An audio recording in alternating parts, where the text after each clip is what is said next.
Episode 2 aku bisa melihat segalanya. Aku pusing. Ekspresi Jiang Rui dilebih-lebihkan. Xia Feng menambahkan, wanita itu tampaknya istri salah satu rekanmu. Dia meminta Li Qinghua untuk mengubah posisinya atau semacamnya. Ya ampun. Jiang Rui menghampiri pagar dengan senyum ramah di wajahnya. Videonya masih ada? Coba aku lihat. Xia Feng berkata, pinjamkan aku ponselmu. Aku akan meneleponmu dan memberitahumu di mana menonton videonya. Jiang Rui melihat sekeliling, memastikan tidak ada seorang pun yang mendekat sebelum segera mengeluarkan ponselnya dan menyerahkannya kepada Xia Feng, sambil berkata, di mana video itu? Akunnya ada di Baidu Cloud. Akunnya pingi nama saya, dan kata sandinya tanggal lahir saya. Ini sangat penting, jadi jangan hapus untuk saya. Xia Feng mengingatkannya lalu menghubungi sebuah nomor. Siapa yang kau telepon? Xia Sue?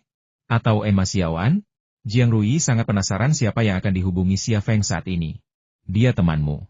Kamu tidak mengenalnya, jadi jangan tanya, kata Xia Feng sambil menunggu teleponnya tersambung.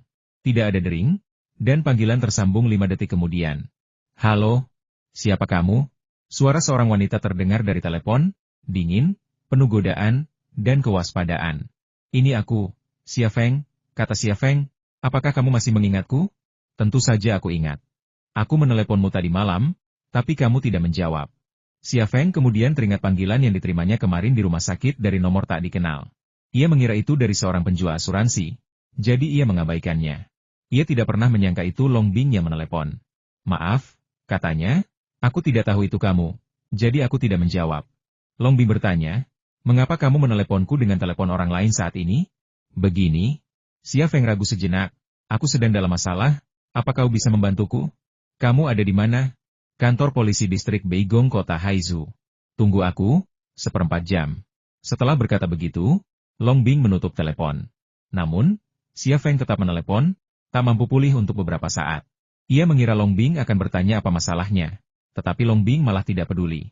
Ia hanya bertanya di mana Xia Feng berada, lalu langsung datang. Ini seolah menyiratkan bahwa apapun masalahnya, itu bukan masalah baginya. Xia Feng menelepon Long Bing secara impulsif. Penampilan Jiang Rui mengingatkannya pada Long Bing. Reaksi Long Bing selama penembakan, ketenangan dan ketentramannya, bukanlah sesuatu yang bisa dimiliki wanita biasa. Lebih penting lagi, ia tidak takut pada polisi. Ketika mereka tiba, ia menyuruhnya pergi secepatnya, membuktikan bahwa ia bukan orang jahat. Berdasarkan 2 faktor ini, ia dapat menyimpulkan bahwa Long Bing bukan orang biasa, dan mungkin ia bisa membantu, maka ia menelepon. Sekarang tampaknya panggilan itu dibuat dengan benar. Dan dia berada di kota Zhuhai. Kalau tidak, dia tidak akan tiba di sini dalam 1/4 jam. Siapa dia? Kau misterius sekali, tanya Jiang Rui ragu-ragu. Xia Feng menyerahkan telepon kepada Jiang Rui dan berkata sambil tersenyum, sudah kubilang, ini teman yang tidak kau kenal. Jiang Rui memutar matanya ke arah Xia Feng. Bermain rahasia denganku, ya? Aku masih memikirkan cara menggunakan video itu untuk mengeluarkanmu. Rupanya aku kepo. Aku terlalu malas untuk membantumu. Aku akan mengurungmu di sini saja. Xia Feng berkata, jangan ikut campur dulu. Kalau kamu bekerja di sini, Li Qinghua akan mempersulitmu. Kamu orang yang baik sekali. Bahkan dalam situasi seperti ini, kamu masih mempertimbangkanku? Orang sepertimu akan disingkirkan oleh masyarakat. Jiang Rui mengatakan ini, tetapi hatinya sangat gembira. Pada saat ini, Hubin berjalan mendekat dan berkata dengan suara kasar dari kejauhan, Jiang Rui, apa yang kamu lakukan di sini? Jiang Rui melirik Hubin, lalu merendahkan suaranya dan berkata kepada Xia Feng, Feng Zi, jangan khawatir. Aku akan mengeluarkanmu. Jiang Rui, aku bertanya padamu, apa kau tidak mendengarku? Nada bicara Hubin sudah menunjukkan sedikit ketidaksenangan. Jiang Rui kemudian berbalik dan menyapanya sambil tersenyum. Saya Kapten Hu. Selamat pagi, Kapten Hu. Aku bertanya apa yang kalian lakukan di sini? Hubin menatap Jiang Rui dan Xia Feng dengan curiga. Jiang Rui berkata tidak ada, aku mengenalnya. Aku hanya ingin bertanya apa kesalahannya. Apakah kalian saling kenal? Hubin terkejut. Jiang Rui berkata, itu lebih dari 10 tahun yang lalu. Saya hanya merasa dia tampak familiar. Dan ketika saya bertanya, ternyata kami bersekolah di sekolah yang sama. Hubin tiba-tiba melihat ponsel di tangan Jiang Rui, dan wajahnya langsung muram. Kamu meneleponnya? Jiang Rui tiba-tiba gugup. Tidak, untuk apa aku memberinya ponselku? Tidak. Hubin memelototi Jiang Rui. Sebaiknya kau jangan bodoh. Apa yang masih kau lakukan di sini? Cepat cari kerja. Jiang Rui melirik Xia Feng, lalu pergi dengan kepala tertunduk. Hubin membuka pintu sel penjara dan berkata dengan kasar, Nak, ayo pergi. Kamu mau pergi kemana? Tanya Xia Feng. Memangnya aku menyuruhmu bertanya? Jaga sikapmu. Pergi. Hu Bin mendorong Xia Feng dengan ganas.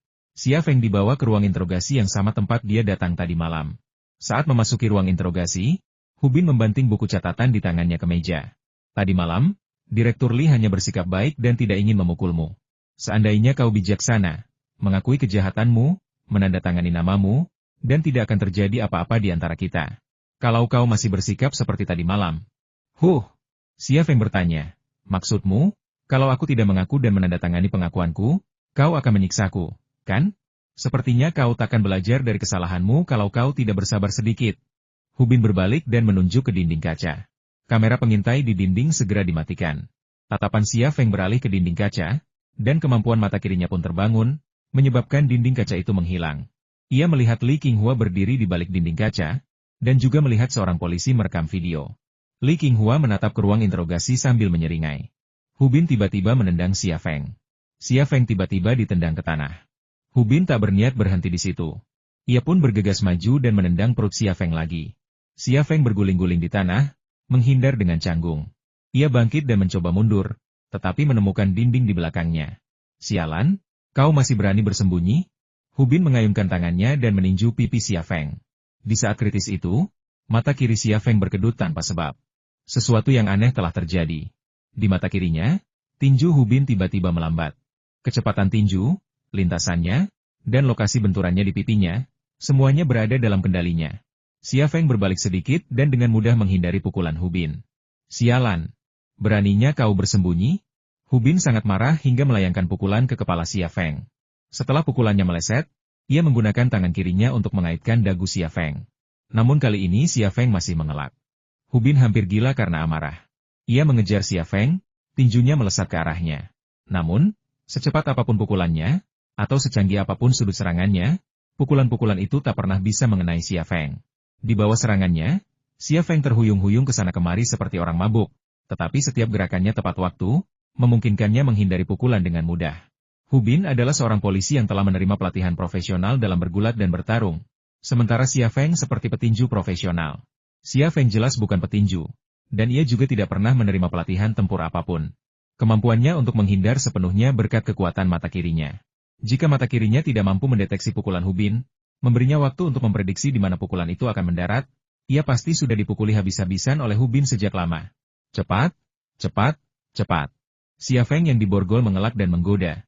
Bukankah kamu sudah sarapan pagi ini? Kalimat ini hampir membuat Hu Bin pingsan karena marah. Kemampuan bela dirinya adalah yang terbaik di Departemen Kepolisian Distrik Beigong, dan ia bahkan pernah meraih juara ketiga dalam kompetisi bela diri sistem kepolisian kota Haizu. Namun, dengan Xia Feng, ia mendapati dirinya seperti anak kecil yang tidak bisa bertarung. Di luar dinding kaca, Li Qinghua gemetar karena marah. Ia berteriak, panggil seseorang. Anak ini memberontak. Kalau kita tidak membunuhnya hari ini, dia akan mengira ini taman bermain kita. Tak lama kemudian beberapa polisi bergegas masuk ke ruang interogasi dan memojokkan Xia Feng. Li Qinghua juga masuk ke ruang interogasi dan menatap Xia Feng dengan tatapan dingin. Wah, aku tidak tahu dari mana kau mendapatkan keberanian itu, tapi kukatakan padamu, kau harus pergi dari sini hari ini pukul aku. Beberapa polisi bergegas maju. Berhenti. Sebuah suara tajam tiba-tiba terdengar dari pintu ruang interogasi, dan Jiang Rui muncul di pintu ruang interogasi. Li Qinghua menatap Jiang Rui dengan ekspresi muram. Hu Bin dan beberapa petugas polisi lain yang datang membantu juga menatap Jiang Rui dengan heran. Di mata mereka, Jiang Rui hanyalah seorang polisi wanita sipil yang bekerja di ruang arsip, tanpa status atau hak suara di Departemen Kepolisian ini. Namun, ia berani sekali menyuruh Direktur Li berhenti. Seberani itukah ia? Saat itu, Jiang Rui sedikit panik, tetapi ia segera menenangkan diri. Ia memberanikan diri untuk berkata, apa yang ingin kau lakukan? Sebagai polisi, bagaimana mungkin kau menyiksa tersangka? Ini ilegal. Jiang Rui, kenapa kau di sini padahal kau tidak diarsip? Hu Bin yang pertama bicara. Keluar. Kau tidak punya hak bicara di sini. Aku. Wajah Jiang Rui memerah. Aku tidak bisa membiarkanmu melakukan ini. Jiang Rui. Li Qinghua akhirnya bicara. Sambil memarahi, kamu diskors. Kembalilah dan renungkan tindakanmu. Kembalilah bekerja setelah kamu menyadari semuanya. Kenapa kau ingin aku kembali?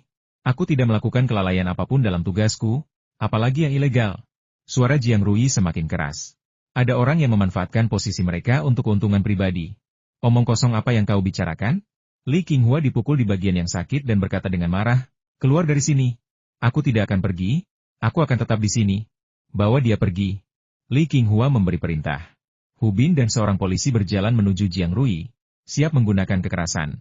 Jiang Rui tanpa sadar mundur selangkah, tetapi kemudian menggertakkan giginya dan kembali ke posisi semula. Hu Bin mengulurkan tangan dan mencengkeram kerah Jiang Rui. Sebuah tangan tiba-tiba terjulur dari pintu, meraih tangan Hu Bin. Lalu sebuah kaki yang memakai sepatu hak tinggi menendang perut bagian bawah Hu Bin. Bang! Dengan suara dentuman keras, tubuh Hu Bin terlempar dari tanah, lalu jatuh tersungkur ke tanah. Semua mata tertuju pada pintu ruang interogasi. Di samping Jiang Rui, seorang wanita, yang tingginya satu kepala lebih tinggi darinya, berdiri dengan tenang.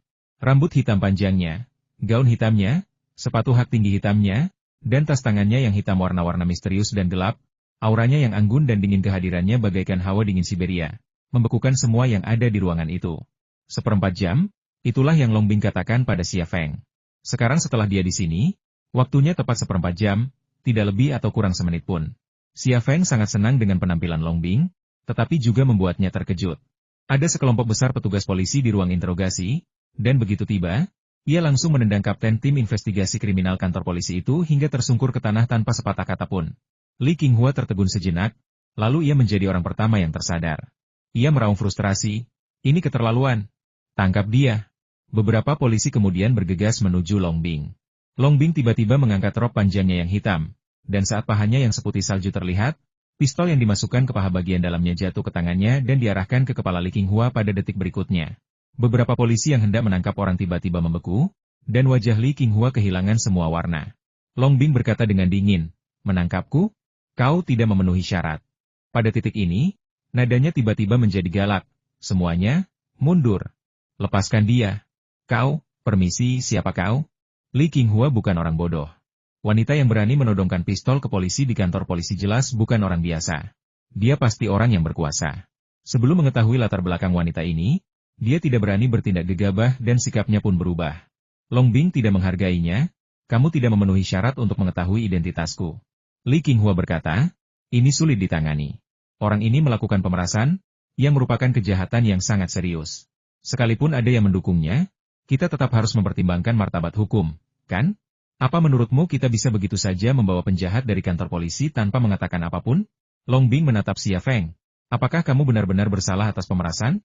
Xia Feng berkata, dia bicara omong kosong. Aku tidak melakukan kejahatan apapun. Ia menunjuk Li Qinghua. Itu dia.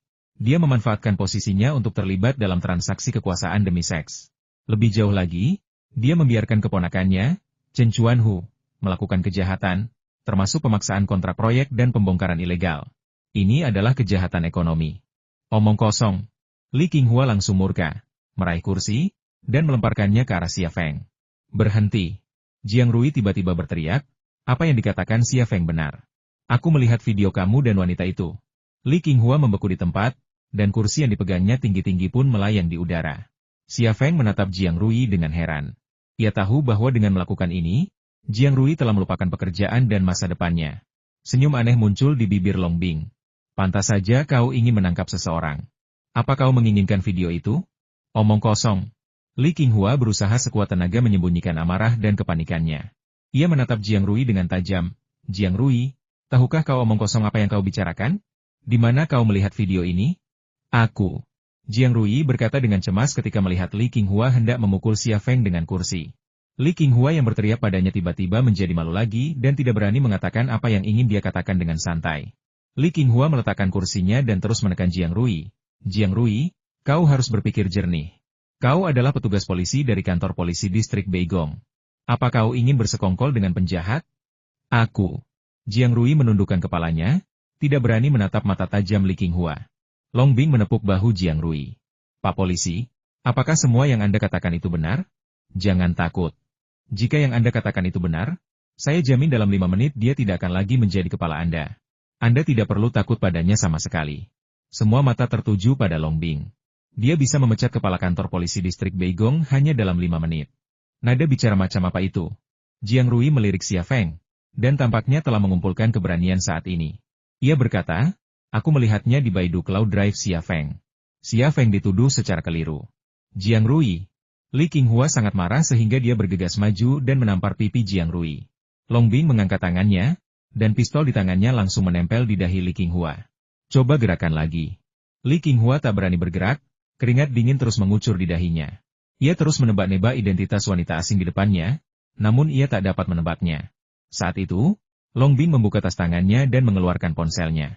Ia menekan sebuah nomor dan berkata, "Paman Li, bisakah Anda menghubungi Biro Anti Korupsi Haizu dan meminta mereka untuk menangani kasus dari Beigong yang telah dibawa ke kantor polisi?" Ia menutup ponselnya dan menatap Xia Feng. "Ngomong-ngomong, siapa nama orang ini?" "Li Qinghua, dia adalah direktur kantor polisi distrik Beigong," kata Xia Feng. Long Bing melepaskan tangannya yang menutupi telepon dan berkata, "Namanya Li Qinghua. Dia terlibat dalam transaksi kekuasaan demi seks, korupsi dan penyuapan, serta kejahatan pekerjaan lainnya. Kami punya buktinya." Setelah jeda, ia melanjutkan, "Baiklah, suruh mereka cepat. Aku sedang terburu-buru." Ruangan itu begitu sunyi hingga terdengar suara jarum jatuh. Xia Feng berpikir, siapa dia sebenarnya? Dia benar-benar menggunakan nada seperti itu untuk mendesak Biro Anti Korupsi Kota Haizu melakukan sesuatu? Dia masih sangat muda, dia tidak terlihat seperti pejabat tinggi. Long Bing memasukkan kembali ponselnya ke dalam tas tangannya dan menatap Xia Feng. 5 menit. Kau pergi bersamaku dalam 5 menit. Ya. Xia Feng menjawab tanpa sadar, hatinya dipenuhi rasa terima kasih. Hahaha. Li Qinghua tertawa terbahak-bahak. Apa yang kau lakukan? 5 menit? Butuh setengah jam perjalanan dari Biro Anti Korupsimu ke sini. Ekor rubahmu terekspos, kan? Kau ingin menyelamatkan Xia Feng.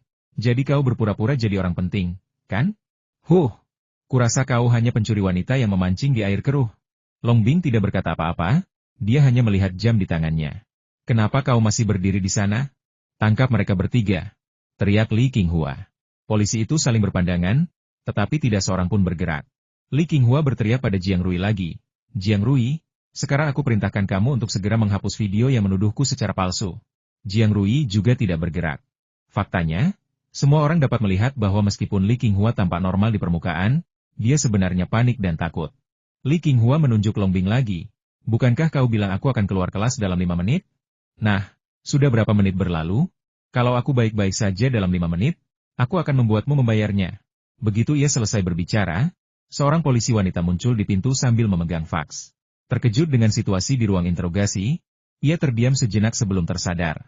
Ia menyodorkan dokumen faks itu ke tangan Jiang Rui dan berkata dengan gugup, "Rui, ini dari mesin faks Anda. Tolong jaga baik-baik." Jiang Rui melihatnya, dan senyum langsung tersungging di wajahnya. Ia berkata dengan penuh semangat, "Ini dikirim melalui faks oleh Biro Anti Korupsi, meminta kami untuk..." Ia menunjuk Li Qinghua dan berkata, "Biro Anti Korupsi meminta kami untuk menangkapnya. Ini surat perintah penangkapan." Ia mengangkat dokumen faks di tangannya. Itu memang surat perintah penangkapan, ditulis hitam di atas putih, dengan stempel khusus dari Biro Anti Korupsi. Li Qinghua tiba-tiba berlari keluar. Xia Feng menendang punggung Li Qinghua dan menjatuhkannya ke tanah. Li Qinghua memelototi Xia Feng, "Dasar sialan." Long Bing menendang kepala Li Qinghua, dan umpatan itu tiba-tiba berhenti. Direkturnya pingsan, tetapi beberapa petugas polisi berpura-pura tidak melihat apa-apa, dan tidak ada yang maju untuk membantu Li Qinghua. Ketika pohon tumbang, monyet-monyet itu berhamburan. Ketika Li Qinghua menjadi direktur, mereka bertindak sesuai instruksinya. Sekarang setelah Li Qinghua berubah dari direktur menjadi penjahat, mereka segera menjauhinya. "Siapa namamu?" Long Bing bertanya pada Jiang Rui. Jiang Rui sedikit tertegun. "Jiang Rui, bolehkah aku bertanya siapa kamu?" Sambil berbicara, ia melirik Xia Feng dari sudut matanya dan berpikir, kapan pria ini mengenal wanita seaneh itu? Long Bing berkata, "Tidak masalah siapa aku. Kau cukup hebat. Orang sepertimu seharusnya tidak hanya menjadi pegawai biasa." Jiang Rui diam-diam mencoba mencari tahu arti kata-kata Long Bing. Long Bing melirik arloji di tangannya lagi. 5 menit sudah berlalu. "Xia Feng, ikut aku." Xia Feng tersenyum kecut, mengikuti Long Bing keluar dari ruang interogasi, lalu berjalan keluar. Saat meninggalkan kantor polisi, sinar matahari menyinari wajahnya, dan perasaan mendapatkan kembali kebebasannya membuatnya merasa rileks. "Terima kasih." Xia Feng menatap Long Bing, matanya penuh rasa terima kasih dan ketulusan. Long Bing berkata, "Kau berbuat baik padaku, dan aku berbuat baik padamu, jadi kita impas." Xia Feng tersenyum. "Oke, kita impas sekarang. Tapi terima kasih atas apa yang kau lakukan tadi." Alis Long Bing sedikit berkerut. "Apakah kamu suka mengucapkan terima kasih?" Xia Feng mengangkat bahu dengan canggung. Ia tidak tahu bagaimana cara berbicara dengannya. Long Bing memberinya perasaan aneh dan sulit bergaul. Long Bing melanjutkan, saya sudah memeriksa informasi Anda. Anda punya adik perempuan yang akan kuliah. Anda belum punya pekerjaan formal. Perlu saya kenalkan dengan seseorang? Saya bisa membantu Anda menemukan pekerjaan formal, yang jauh lebih stabil daripada bekerja di lokasi konstruksi. Xia Feng diam-diam terkejut. Ia tidak menyangka Xia Feng tahu begitu banyak tentangnya. Ia juga yakin kemampuan Long Bing pasti akan membantunya menemukan pekerjaan yang layak, tetapi ia punya rencana sendiri. Tidak, terima kasih. Apakah kamu masih ingin pergi ke Makau untuk menghasilkan uang? Kamu tidak bisa menang setiap saat. Xia Feng tertawa dan berkata, terakhir kali adalah pertama kalinya saya di Makau, dan mungkin yang terakhir. Saya tidak pernah berpikir untuk menggunakan judi sebagai sumber penghasilan untuk menghidupi keluarga saya. Apa rencanamu? Aku melakukan apa yang ingin kulakukan, kata Xia Feng. Ia sama sekali tidak khawatir tentang masa depannya. Dengan kekuatan mata kirinya, ia yakin bisa menciptakan dunianya sendiri. Long Bing terdiam sejenak, seolah sedang memikirkan sesuatu. Setelah beberapa saat, ia berkata, aku akan kembali ke Kyoto sore ini. Kau tahu cara menghubungiku. Kalau butuh bantuan, hubungi saja aku. Xia Feng mengangguk. Baiklah, aku akan meneleponmu jika aku butuh sesuatu. Bagaimana jika aku butuh bantuanmu? Long Bing tiba-tiba berkata. Xia Feng tertegun sejenak, lalu tersenyum. Kalau begitu, telepon saja aku. Haha, aku pasti akan membantumu semampuku. Tapi, dengan kekuatanmu yang luar biasa, pasti hanya sedikit hal yang kau butuhkan bantuanku, kan? Apa sebenarnya pekerjaanmu? Di Makau, malam itu, bagaimana kau melihat penembak jitu itu? Long Bing tidak menjawab pertanyaan Xia Feng, tetapi malah mengajukan pertanyaan ini. Xia Feng terdiam, dan Long Bing menolak membahas identitas atau profesinya. Keduanya menyimpan pertanyaan dan mendambakan jawaban, tetapi yang lain menolak untuk berbicara. Hal ini seolah menjadi lingkaran setan di antara mereka. Pada saat ini, Jiang Rui berlari keluar dan berkata dari kejauhan Feng Zi, kemarilah sebentar. Aku ingin kau menjelaskan sesuatu. Xia Feng menjawab, baiklah, aku akan segera ke sana. Lalu ia menatap Long Bing, kita bicara lain kali saja. Sampai jumpa. Bibir Long Bing bergerak, tetapi dia ingin mengatakan sesuatu tetapi tidak mengatakannya. Li Qinghua diselidiki, dan Chen Chuanhu juga ditangkap. Video pertukaran kekuasaan demi seks yang direkam Xia Feng hanyalah petunjuk. Seiring tim investigasi menggali lebih dalam, kejahatan Li Qinghua dan Chen Chuanhu terungkap satu persatu, dan keduanya ditakdirkan untuk menerima hukuman hukum yang berat. Seminggu berlalu dalam sekejap mata, dan Emma Xiaoan pun keluar dari rumah sakit.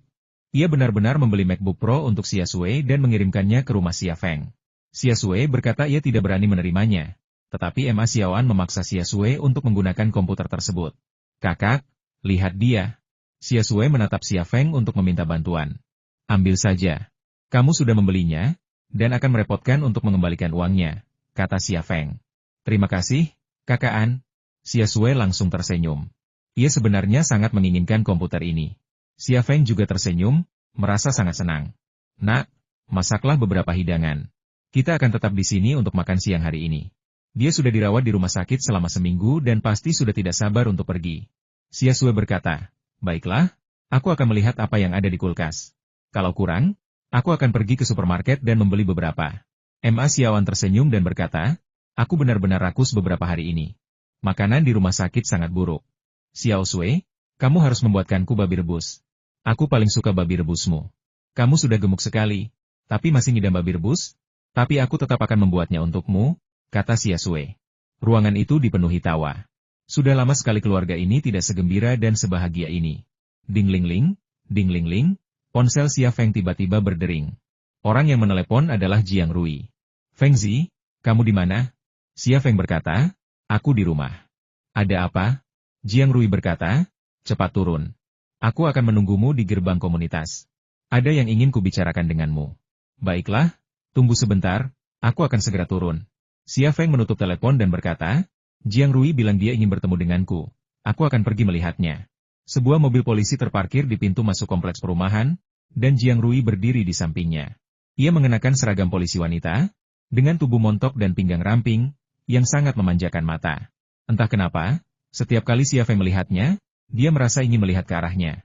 Tetapi saat menghadapi Long Bing, dia tidak punya pikiran seperti itu. Kenapa lama sekali? Jiang Rui mulai memarahi Xia Feng begitu melihatnya. Mataharinya sangat terik, dan kau membuatku menunggu begitu lama? Salah siapa kalau kulitku kecoklatan? Xia Feng tersenyum getir. Apa kau memanggilku ke sini hanya untuk membicarakan kulitmu? Tentu saja ini penting. Jiang Rui membuka pintu mobil. Masuklah, kita bicara di jalan. Ada apa? Tanya Xia Feng. Ma Xiaoan masih di rumahku. Aku bilang aku akan mentraktirnya makan. Jiang Rui mendorong Xia Feng masuk ke mobil, lalu berkata, kamu dan Ma Xiaoan makan bersama setiap 2 hari sekali, jadi kamu tidak perlu yang ini. Urusanku lebih penting. Kamu harus ikut denganku hari ini, apapun yang terjadi. Xia Feng tanpa sadar menyandarkan dirinya di atap dan berkata dengan canggung, Rui, ada apa? Tidak bisakah kau memberitahuku sekarang? Masuk ke mobil. Jiang Rui tiba-tiba memeluk pinggang Xia Feng dan mengerahkan seluruh tenaganya untuk mendorong Xia Feng ke kursi penumpang. Xia Feng panik ketika 2 benda empuk menekan punggungnya. Genggamannya di rak bagasi mengendur, dan Jiang Rui mendorongnya ke kursi penumpang.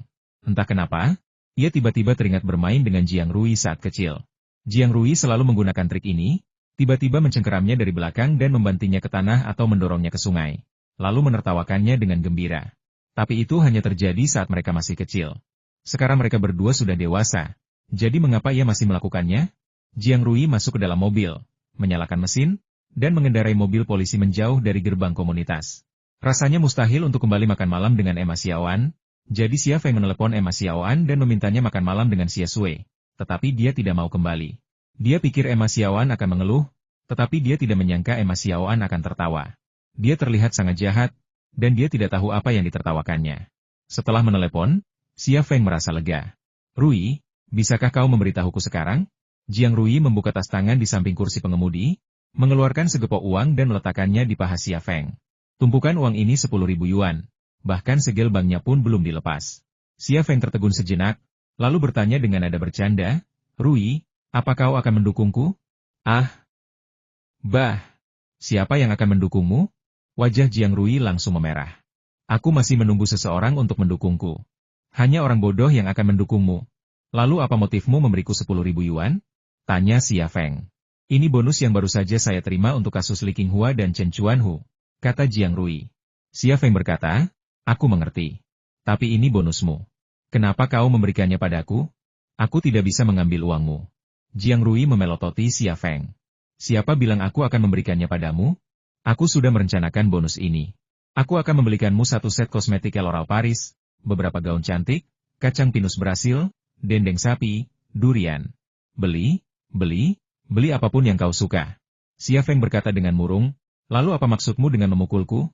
Jiang Rui tersenyum dan berkata, saya pikir Anda berperan penting dalam keberhasilan saya mendapatkan bonus 10.000 yuan ini, jadi saya ingin mentraktir Anda makanan lezat. Xia Feng tersenyum. Oke, kamu masih punya hati nurani. Tolong traktir aku restoran barat yang enak. Aku belum pernah makan makanan barat seumur hidupku. Kamu cuma mimpi.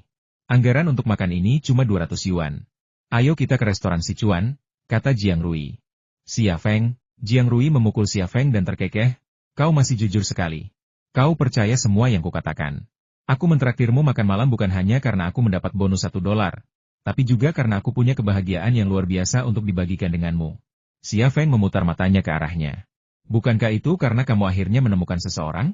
Jiang Rui langsung kesal. Apa maksudmu dengan, akhirnya? Kedengarannya kasar. Apa aku tipe wanita yang susah dapat pacar? Kukatakan saja, kalau aku mau, para pria yang mengejarku bisa membentuk barisan infanteri. Baiklah. Phalanx infanteri tetaplah phalanx infanteri. Xia Feng mengangkat bahu. Ceritakan tentang acara bahagiamu. Apa itu? Kau takkan percaya kalau kukatakan ini. Setelah jeda, Jiang Rui berkata dengan serius, aku dipromosikan sebagai pengecualian aturan dan menjadi kepala kantor polisi distrik Beigong, yang berarti aku menggantikan Li Qinghua. Ah! Xia Feng sangat terkejut hingga dia tidak bisa menutup mulutnya. Tapi ada masa percobaan 3 bulan. Kalau kamu berhasil, kamu akan dipromosikan menjadi karyawan tetap. Xia Feng berkata, ini hanya sebuah proses. Kamu akan baik-baik saja. Kamu bisa melakukannya. Jiang Rui tertawa. Haha, aku senang mendengarmu berkata seperti ini. Kurasa ini ada hubungannya dengan temanmu.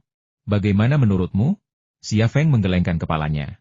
Aku tidak tahu apa-apa tentang masalah ini, jadi sulit untuk menilainya. Kalau menurutmu begitu, ya sudahlah. Siapa dia? Jiang Rui melirik Xia Feng. Dia bukan pacarmu, kan? Xia Feng tersenyum pahit. Bagaimana mungkin wanita sekuat itu tertarik pada pria miskin sepertiku? Jangan bercanda. Aku sebenarnya tidak begitu mengenalnya. Tidak begitu mengenalnya? Tanya Jiang Rui heran. Kamu tidak begitu mengenalnya? Tapi dia berani masuk ke kantor polisi untukmu dan bahkan menodongkan pistol ke kepala-kepala polisi? Ini tidak seperti yang kau bayangkan. Aku baru saja membantunya seminggu yang lalu, dan dia membalas budiku, kata Xia Feng. Bagaimana kamu menolongnya? Jiang Rui tampak sangat penasaran. Xia Feng berkata, jika dia tidak mengizinkanku membicarakannya, maka jangan bertanya. Kamu sangat tertutup. Pasti ada yang salah denganmu. Saya bilang, apakah kamu mengajakku makan malam atau mengajukan pertanyaan? Tentu saja aku mengundangmu makan malam. Jiang Rui menghentikan mobilnya. Ada sebuah restoran Sichuan di pinggir jalan. Apakah kamu benar-benar makan masakan Sichuan? Kata Xia Feng tanpa berkata-kata. Turun dari mobil. Dengan anggaran 200 yuan, kamu mau makan apa? Sudah cukup aku tidak mentraktirmu mie beras.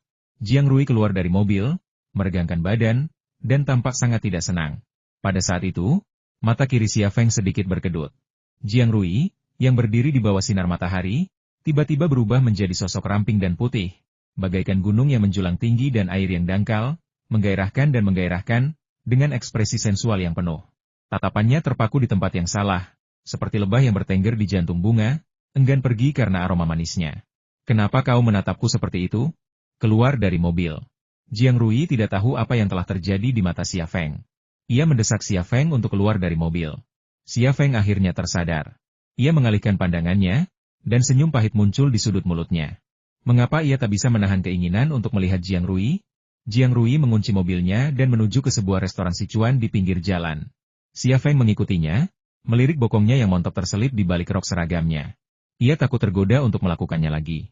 Kecantikan memang memanjakan mata, tetapi Jiang Rui selalu membangkitkan seleranya. Masalah itu tak terpecahkan. Saat itu, seorang lelaki tua tengah berdiri di bawah tiang telepon di pinggir jalan sambil mengoleskan pasta, lalu menempelkan pengumuman. Tiang listrik itu setidaknya berjarak 20 meter dari Xia Feng. Dalam keadaan normal, ia sama sekali tidak bisa melihat tulisan di pengumuman itu. Namun, mata kiri Xia Feng sedikit berkedut, dan pengumuman itu seolah ditarik ke depannya dalam sekejap, dan tulisan di atasnya terlihat jelas. Itu adalah pemberitahuan untuk pemindahan bengkel permesinan. Pikiran Xia Feng tergerak, dan ia berpikir, aku belajar pengelasan dan pembubutan di lokasi konstruksi. Kebetulan aku punya sedikit uang, jadi kenapa tidak mencoba membuka bengkel sendiri? Bekerja di lokasi konstruksi berarti kau akan menjadi buruh seumur hidup. Membuka bengkel sendiri berarti kau akan menjadi bosnya, berapapun penghasilanmu. Lagi pula, mataku punya kemampuan yang sangat istimewa, jadi aku yakin aku bisa lebih baik dari sebelumnya. Memikirkan hal ini, Xia Feng menjadi bersemangat dan ingin naik dan bertanya kepada orang tua itu. Fengzi, apa yang kau lakukan?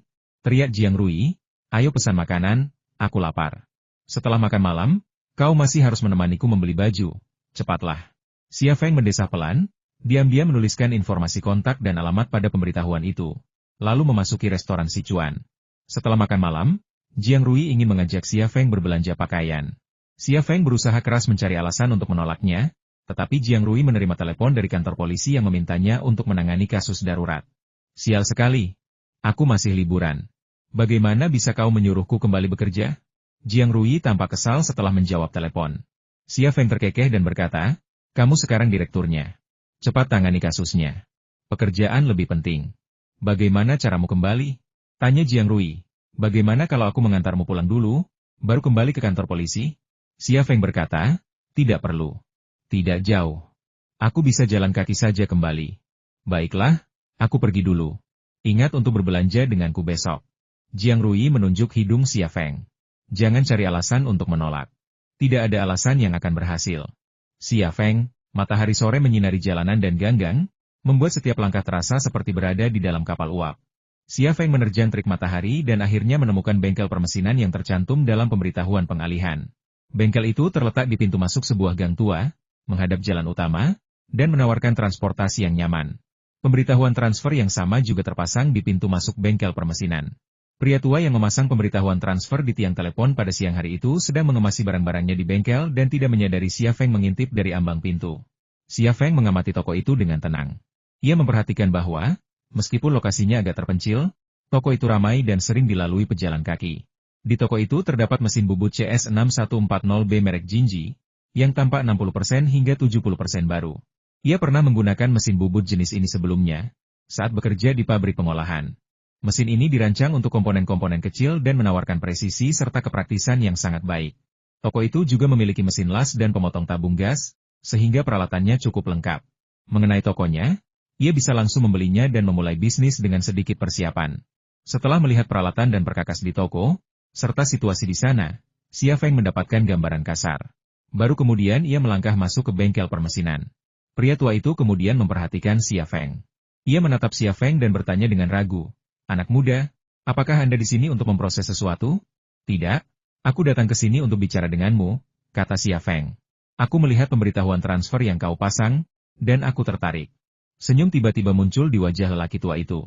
"Jadi, Anda di sini untuk mengambil alih toko ini?" "Nah, saya ingin berbicara dengan Anda." "Silakan duduk." "Tidak perlu, berdiri saja di sana dan bicara." Xia Feng tidak ingin lelaki tua itu tahu bahwa ia benar-benar menginginkan toko ini. Jika ia melakukannya, ia pasti akan dirugikan saat menawar harga. Orang tua itu berkata, "Baiklah, kita bisa bicara sambil berdiri." "Siapa namamu, anak muda?" "Xia Feng," kata Xia Feng. "Bagaimana denganmu, Tuan?" Orang tua itu tersenyum dan berkata, "Nama belakang saya Jiang, panggil saja saya Paman Jiang." "Paman Jiang, mengapa kamu tidak melakukannya?" tanya Xia Feng. "Kalian lihat sendiri kan, aku sudah tua. Umurku 60 tahun ini, dan aku tidak bisa bekerja lagi.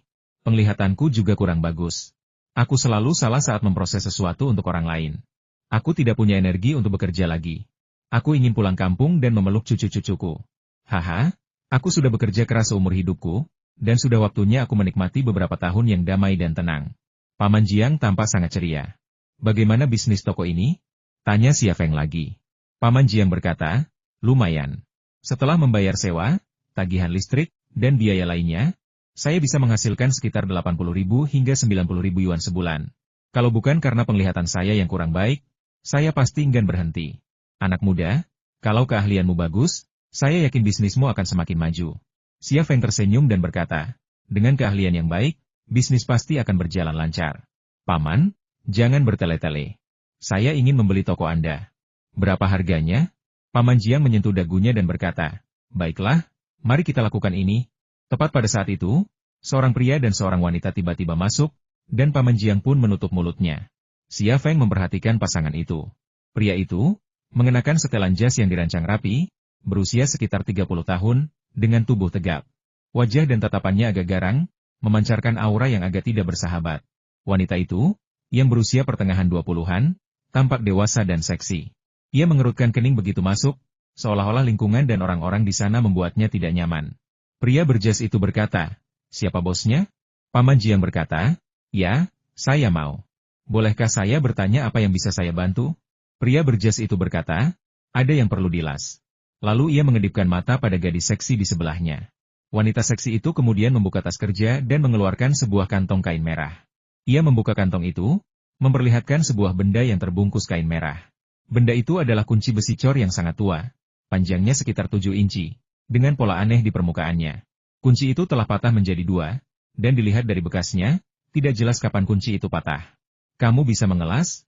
tanya gadis seksi itu, suaranya lembut dan menyenangkan. "Coba kulihat."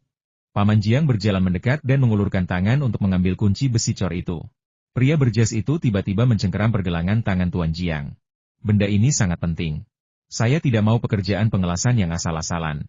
Serat pada kunci tidak boleh rusak sama sekali. Pengelasannya harus sempurna. Tidak lebih, tidak kurang, tidak lebih tinggi, tidak lebih rendah. Mengerti? Kalau Anda percaya diri, Anda bisa menerima pekerjaan ini." Paman Jiang tertegun sejenak sebelum berkata, "Pak, permintaan Anda terlalu tinggi. Saya rasa saya tidak bisa melakukannya. Silakan cari orang lain untuk melakukannya." Pria berjas itu berkata, "Saya sudah bertanya-tanya, dan semua orang bilang keahlian Anda yang terbaik di bidang ini. Kalau Anda bisa mengelas kunci ini sesuai spesifikasi saya beri Anda 5.000 dolar. 5.000 yuan? Paman Jiang tampak terkejut. Ia bekerja tanpa lelah di bengkel selama sebulan untuk mendapatkan 8.000 hingga 9.000 atau 10.000 yuan. Tetapi mengelas kunci bisa memberinya 5.000 yuan. Untuk gaji sebesar ini, memang sangat menggiurkan. Bisakah kau melakukannya?" Pria berjas itu mengeluarkan 2 potong besi cor dari tas kerja di tangan wanita itu. "Kalau kau bisa mengelas ini dulu. Kalau aku rasa kau bisa menerima pekerjaan ini." Lembaran besi cor di tangan pria berjas juga memiliki pola serupa. yaitu bengkok dan terlihat sangat rumit. Paman Jiang mengamati, berpikir sejenak, lalu akhirnya menggelengkan kepala. Gaji yang Anda tawarkan memang besar, tetapi persyaratan Anda terlalu tinggi. Sekalipun penglihatan saya masih sebagus waktu muda, saya tidak akan berani menerima pekerjaan Anda. Lagi pula, saya sudah tua. Saya tidak berani menerima pekerjaan Anda. Sebaiknya Anda cari orang lain. Kalau berani coba saja. Bagaimana bisa buka toko? Tatapan gadis seksi itu penuh dengan penghinaan. Rasanya tidak enak mendengarnya, tetapi Paman Jiang menerimanya dalam hati. Maaf, aku benar-benar tidak bisa. Sebaiknya kamu cari orang lain. Pria berjas itu mendengus dingin. Lebih baik tutup toko ini secepatnya. Apa gunanya buka toko? Paman Jiang memiliki sifat pemarah dan menerima kata-kata ini dengan diam. Pada saat ini, Xia Feng berkata, biarkan aku melihatnya. Siapa kamu? Pria berjas itu menatap Xia Feng dengan sedikit kewaspadaan di matanya. Paman Jiang lalu berkata, sebenarnya, aku tidak berencana untuk membuka toko ini lagi. Dia kesini untuk membeli tokoku. Aku tidak bisa, tapi mungkin dia bisa. Kamu bisa menunjukkannya padanya. Bisakah kau melakukannya? Pria berjas itu tidak terlalu mempercayai keahlian Xia Feng. Menurutnya, Xia Feng hanyalah seorang pemuda berusia awal 20-an, dan keahliannya tidak mungkin sebaik itu. Xia Feng berkata, kita harus mencobanya dulu untuk melihat apakah berhasil. Biar aku las kedua besi cor ini dulu, baru kamu bisa lihat. Pria berjas dan gadis seksi itu bertukar pandang, dan pria berjas itu menyerahkan 2 potong besi cor kepada Xia Feng. Xia Feng mengambil 2 potong besi cor dan mengamati pola serta ketebalannya. Kemudian, ia berjalan ke mesin las, menyalakannya, dan memasang batang las besi cor pada penjepit las. Bisakah kau melakukannya? Kalau tidak, jangan lakukan, kata gadis seksi itu. Ia juga tidak percaya dengan kemampuan Xia Feng. Xia Feng tidak mengatakan apa-apa, mengenakan kacamata pengelasannya dan mulai mengelas. Mengelas lembaran besi cor tidaklah sulit. Siapapun yang ahli dalam pengelasan dapat melakukannya. Namun, mengelas lembaran besi cor dengan sempurna sesuai alurnya merupakan tantangan yang tidak semua orang bisa capai. Bahkan insinyur las senior pun tidak akan berani mengklaim berhasil mengelas dengan tingkat kesulitan setinggi itu. Alasannya sederhana, mata manusia tidak dapat melihat retakan dan alur di bawah cahaya yang kuat selama pengelasan. Meskipun retakan dapat dilas berdasarkan pengalaman, alur tidak dapat dilas hanya berdasarkan pengalaman. Hal ini memerlukan pengamatan langsung. Bagi tukang las biasa, ini akan menjadi rintangan yang tak teratasi. Tetapi bagi Xia Feng, ini sangat mudah. Mata kirinya bisa melihat dengan jelas garis-garis pada besi cor melalui kacamata lasnya. Desis, desis, desis. Di bawah penjepit las, cahaya yang menyilaukan bersinar. Pria berjas, wanita seksi, dan Tuan Jiang tak berani menatap langsung. Namun Xia Feng, yang melemah karena masker matanya, menatap langsung ke tengah cahaya dengan mata kirinya. Retakan dan garis-garis pada pelat besi cor terlihat jelas di depan matanya. Ia dengan lembut menggerakkan penjepit las di tangannya, mengelas retakan dan garis-garis pada pelat besi cor. Apakah dia mampu? Gumam gadis seksi itu, aku merasa dia hanya berpura-pura. Sebaiknya dia tidak membodohiku. Kalau tidak, pria berjas itu tidak mengatakan apa-apa lagi, tetapi nadanya sangat tidak ramah. Xia Feng pura-pura tidak mendengar apa yang dibicarakan kedua pria itu.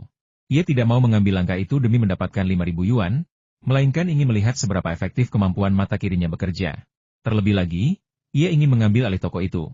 Dan ia tidak ingin kedua orang itu menjelek-jelekan toko itu setelah mereka pergi. Beberapa menit berlalu dan Xia Feng meletakkan klem las. Pria berjas dan gadis seksi itu datang dan mencondongkan tubuh untuk melihat potongan besi cor di tanah. Kedua lembaran besi cor telah dilas bersama, dan tidak ada bekas las pada celahnya. Setiap garis pada lembaran besi cor sejajar, dan bekas las dapat terlihat samar-samar di antara celah-celahnya, tetapi bekas lasnya sangat halus, tidak terlalu banyak atau terlalu tinggi, seolah-olah direkatkan. Tanpa diragukan lagi, ini adalah lasan yang sempurna. Pria berjas, gadis seksi, dan Tuan Jiang semuanya tertegun dan terdiam untuk waktu yang lama. Xia Feng berkata, aku sudah selesai mengelasnya. Apakah kamu puas? Pria berjas itu kembali tersadar kali ini, dan senyum tersungging di wajahnya. Haha, Tuan Muda, Anda memiliki keterampilan yang luar biasa. Saya tidak puas dengan apa yang Anda katakan. Sebelum datang ke sini, saya menyewa seorang teknisi las, tetapi dia tidak yakin apakah dia bisa melakukannya dengan benar. Saya tidak menyangka akan menemukan ahli seperti itu di bengkel kecil seperti ini. Bagaimana kalau begini? Anda membantu saya mengelas kunci ini, dan saya akan memberi Anda tambahan 1.000 yuan. Xia Feng tersenyum dan berkata, maaf, aku tidak bilang akan menyolder kuncimu. Aku hanya menyolder 2 potong besi cor ini untukmu. Aku tidak akan meminta bayaran. Kau kemarahan terpancar di wajah pria berjas itu, tetapi ia segera menahannya. Ia tersenyum dan berkata, Haha, Tuan Muda, kenapa repot-repot? Kalau menurutmu uangnya terlalu sedikit, kita bisa bernegosiasi. Bagaimana kalau begini? Sebutkan harganya. Xia Feng berkata, seperti yang kau dengar tadi, aku bukan pemilik toko ini. Aku di sini hanya untuk membahas penjualan toko ini. Gadis seksi itu mendekati Xia Feng dan berkata dengan suara lembut, Tuan kecil, tolong bantu aku. Jika kau melakukan ini padaku, aku tidak akan memperlakukanmu dengan tidak adil. Suara yang dingin dan sosok yang menggairahkan menjadi faktor penentu. Mata kiri Xia Feng sedikit berkedut, dan gaun wanita seksi itu lenyap bagai kabut di terpa cahaya pagi. Ia membeku sesaat, sedikit keringat muncul di wajahnya. Wanita ini sangat terbuka. Ia tidak mengenakan apapun di baliknya. Oke. Gadis seksi itu meletakkan tangannya di bahu Xia Feng dan menjabatnya dengan lembut. Xia Feng mundur selangkah dan berkata, aku bisa melakukannya, tapi kau harus minta maaf kepada Tuan Jiang. Apa yang kau katakan tadi tidak baik. Sudut bibir pria berjas itu sedikit berkedut, tetapi ia segera berkata kepada Paman Jiang, Paman Jiang, benar? Maaf. Kami salah tadi. Mohon maafkan kami. Ini bukan apa-apa. Haha, kata Paman Jiang sambil tersenyum, menatap Xia Feng dengan penuh rasa terima kasih. Berikan padaku. Xia Feng mengulurkan tangannya.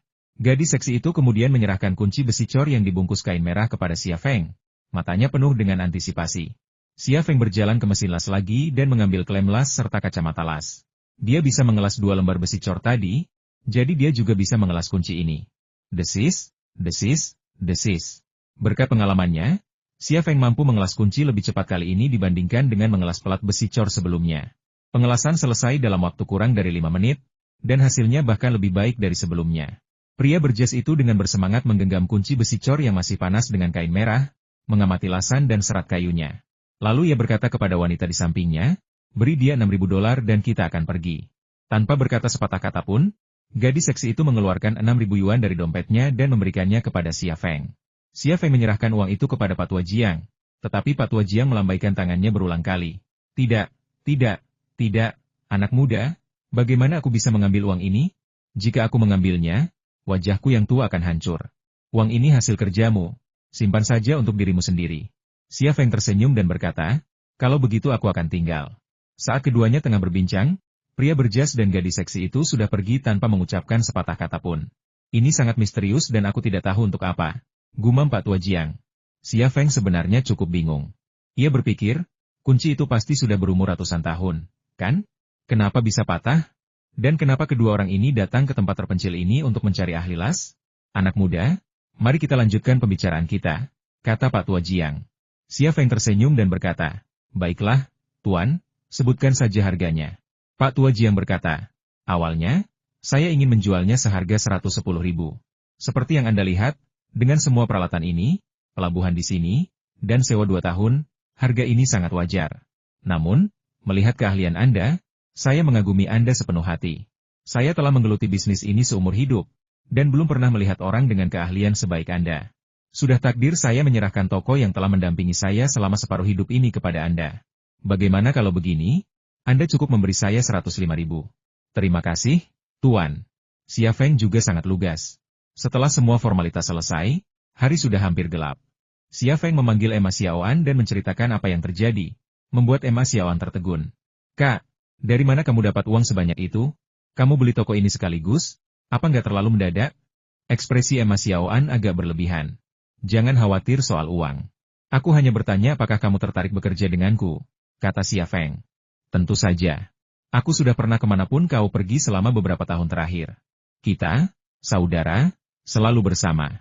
Aku bisa bekerja untukmu seperti untuk orang lain, kata Emma Xiaoan gembira. Kalau begitu, mari kita kerjakan bersama. Kamu tidak perlu bekerja untukku, dan kita bisa membagi keuntungannya secara merata, kata Xia Feng. Tidak, itu tidak akan berhasil. Toko ini milikmu. Bagaimana aku bisa membaginya secara adil denganmu? Saudara-saudara harus menyelesaikan perhitungan dengan jelas. Begini saja. Jika kamu menghasilkan lebih banyak, kamu harus memberiku lebih banyak. Jika kamu menghasilkan lebih sedikit, kamu harus memberiku lebih sedikit. Jika kamu rugi, aku tidak menginginkan uangmu, kata Emma Xiaoan. Oke, nak, sudah beres.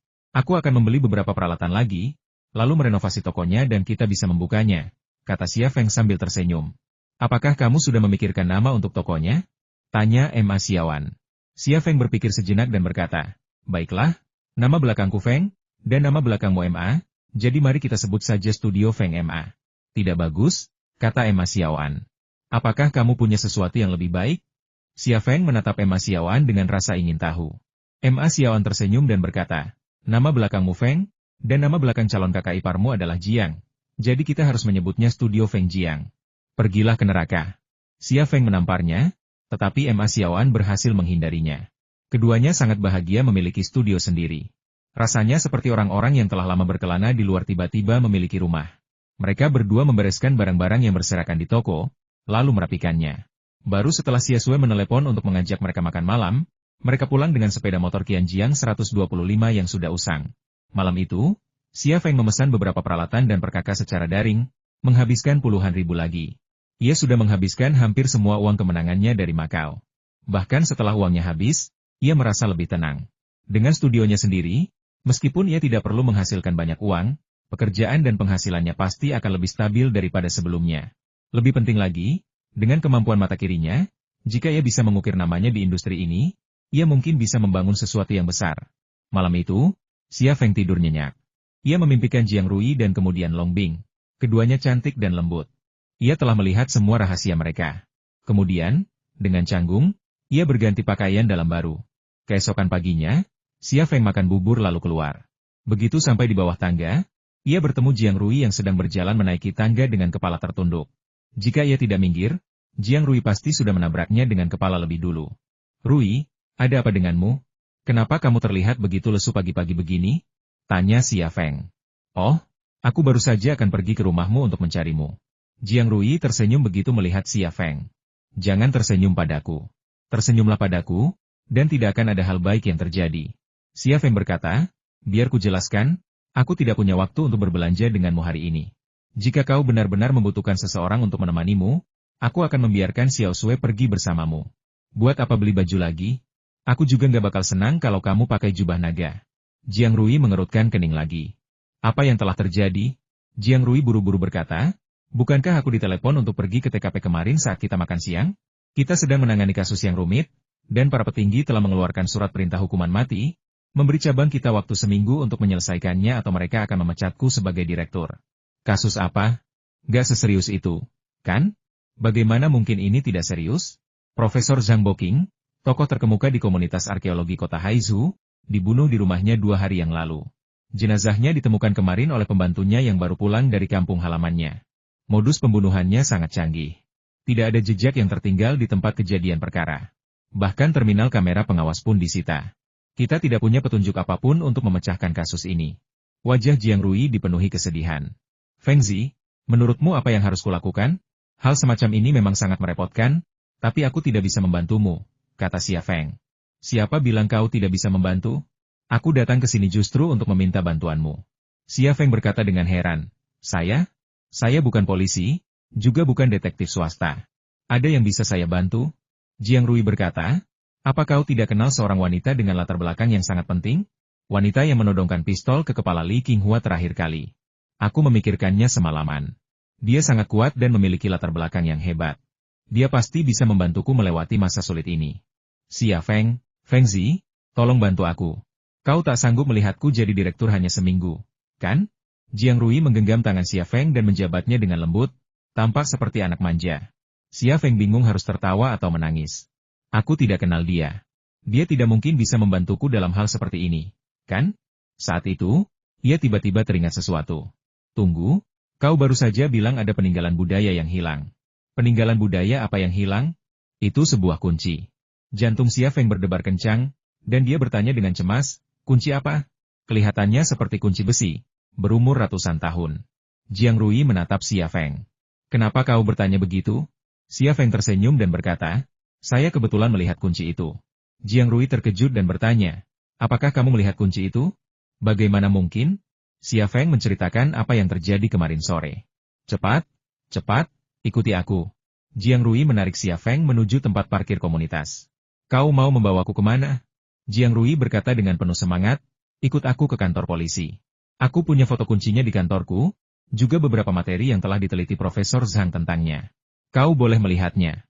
Yang terpenting, jelaskan ciri-ciri wajah kedua orang itu agar aku bisa menggambarnya. Xia Feng mendesah dalam hati. Awalnya ia berencana pergi ke studionya, tetapi sekarang sepertinya ia tidak bisa pergi. Setengah jam kemudian, Xia Feng mengikuti Jiang Rui ke kantor polisi distrik Beigong. Begitu masuk, Xia Feng menyadari bahwa semua polisi menatapnya dan Jiang Rui. Banyak diantaranya dengan sorot mata penuh kepuasan. Seolah-olah mereka sedang menunggu lelucon Jiang Rui. Jika Jiang Rui dipecat dari jabatannya sebagai direktur dalam waktu seminggu, itu sudah cukup bagi mereka untuk menertawakannya dalam waktu yang lama. Cepat, cepat, aku benci orang-orang ini, Jiang Rui mendesak Xia Feng dengan suara rendah. Xia Feng tersenyum dan berkata, kamu kan direktur, atasan mereka. Bagaimana mungkin seorang atasan takut pada bawahannya? Kamu seharusnya punya wewenang. Kita selesaikan ini dulu sebelum bicara soal wewenang. Jiang Rui mendorong bahu Xia Feng dan melangkah maju, tak menghiraukan tatapan aneh rekan-rekannya di kantor polisi. Setelah memasuki kantor, Jiang Rui mengeluarkan tas berkas dan menyerahkannya kepada Xia Feng. Ada beberapa foto di dalam tas arsip itu, termasuk foto jenazah, foto tempat kejadian perkara, dan foto kunci. Ketika Xia Feng melihat kunci di foto itu, dia tercengang. Kunci di foto itu persis dengan kunci yang dia las kemarin. Panjang, warna, dan teksturnya sama persis. Bayangan pria berjas dan wanita seksi itu tiba-tiba muncul di benaknya. Pakaian, tinggi badan, wajah, mata, dan sebagainya, semuanya muncul satu persatu.